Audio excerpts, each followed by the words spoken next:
Hello. Thank you, Tom. Sure. Thanks for listening to our Pacific affiliate there, KBCS. What's up? I'm really upset about what's happening with us interfering in Venezuela's hopefully democratic process. Yeah, me too. And Amy Goodman aired a long video of the journalist Alan Nairn earlier this week, and he said something which I don't understand. It's my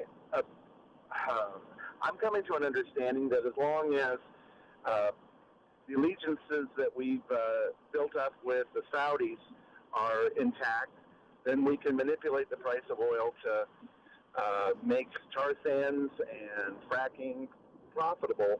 And Alan Nairn said it doesn't really matter if you control the oil because the oil will be sold to whoever is willing to pay the price. But I think if we have Venezuela's oil under our control, the petrochemical industry can further manipulate this last burst of profit out of it by restricting the flow. Maybe. My guess, Anthony, is that what you're seeing is just our insane hatred of any country that puts its people ahead of its capitalists, basically. And you know, when that began, when Hugo Chavez came along and said, you know, we're going to take the money from the oil, we're going to nationalize the oil, we're going to take it away from the corporations that own it, and then we're going to take the profits and we're going to use that to pay for health care and housing. You know, the billionaires flipped out and they started this, you know, multi-year crusade against the government of Venezuela. We did the same thing in Honduras. We did the same thing in Guatemala. You know, we did the same thing in Iran, by the way, and Iraq. You know, when both those countries nationalized their oil, that's when we went in and flipped their governments. So, you know, the bottom line is we just don't like other countries, you know, taking responsibility for their own oil. So, yeah, I get it. Anthony, thanks for the call. And by the way, you know, fracking and tar sands oil are not actually profitable unless the price of oil is above $50 a barrel. So there's some dynamics there that I don't quite get. Randy in Grand Rapids, Michigan, listening to 95.3 FM. Hey, Randy, it says here you want to debate me on what? On your facts. When you come through and throw out all your facts, you hung up on me last time because you don't agree with me. Okay. So I'm expecting you to hang up on me again. You said that you don't believe all that Fox fake news crap, and I can give you websites, government websites, where Obama had requested emergency appropriation funds of $3.7 billion, and I was telling you that in his administration they turned children over to drug and sex traffickers and workforces, and they separated them. Yeah. You know, your facts, Randy, I guarantee you, I'm going to hang up on you again right now. I guarantee you.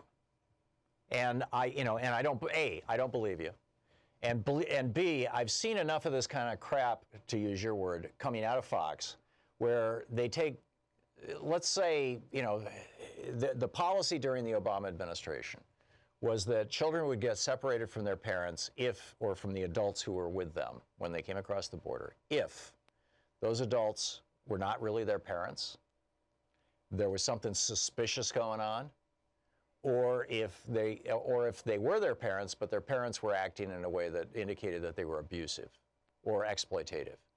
And so it was always to protect the children.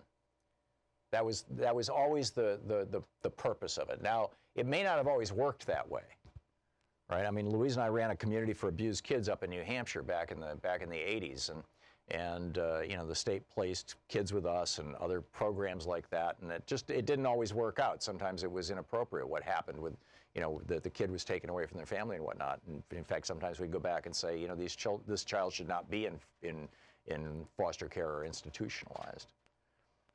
But generally speaking, the goal of the program, and so it's entirely possible that one of the foster families one of the kids that Obama had separated because they were trying to protect the child, one of those foster families turned out to be a drug lord or affiliated with a gang or somebody who was abusive, or, you know, the child got trafficked. I mean, that kind of stuff happens. That happens in our foster care system in the United States right now.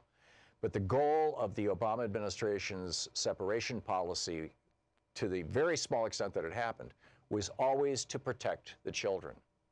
The explicit goal of the Trump separate children from their parents program, and they will tell you this. John Kelly came out and said this.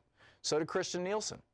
The goal was to cause enough pain in those families, pain with the children, pain with the parents, to cause enough pain, and we'll be talking more about this in the next hour, that people in Guatemala would say, you know, I don't want to go through that. I don't want to put my kids through that. I don't want to end up in jail for months and months.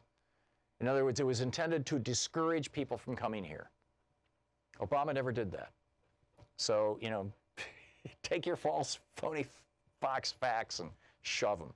Gus in Chicago. Hey, Gus, what's up? Morning, Tom. How you doing? I'm well. What's on your mind? Yeah, I wanted to call because you had a caller that had asked or was referring to the de facto president, John Guaido, how he went to Harvard. Actually, that is true. He's a Harvard Business School grad. He might have gone to med school, I'm not sure also, but I definitely know he graduated from Harvard Business. Also, This is for people who don't know what you're talking about, Gus. This is the guy who is the Speaker of the Parliament. He's kind of got Nancy Pelosi's job down in Venezuela, and the United States has decided, even though he didn't run for president. He's the puppet president, for lack of a better word. Right. Even though he didn't run for president, we have decided that he's their president now. Yeah, back to you. Right. And he took courses that with other expatriates that were sponsored by the U.S. government regarding public organizing. And when he went back to Venezuela, he was part of a political party called the Popular Will.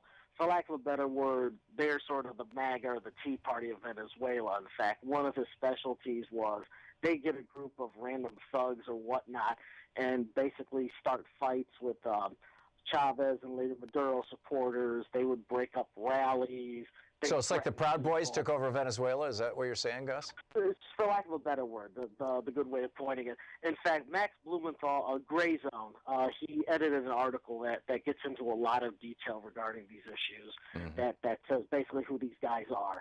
And it's sort of interesting because it reminded me a little bit of when you were talking earlier, asking about this Utah question. It's sort of interesting. You say it's a majority white state. Well, how right-wing organizations work, it's not racism or economics, it's both. In fact, speaking of South America, when the dictators in Argentina took over, there was sort of a motto they had. First, they get rid of the political opposition, the people they know that absolutely hate them. Then they go after their families.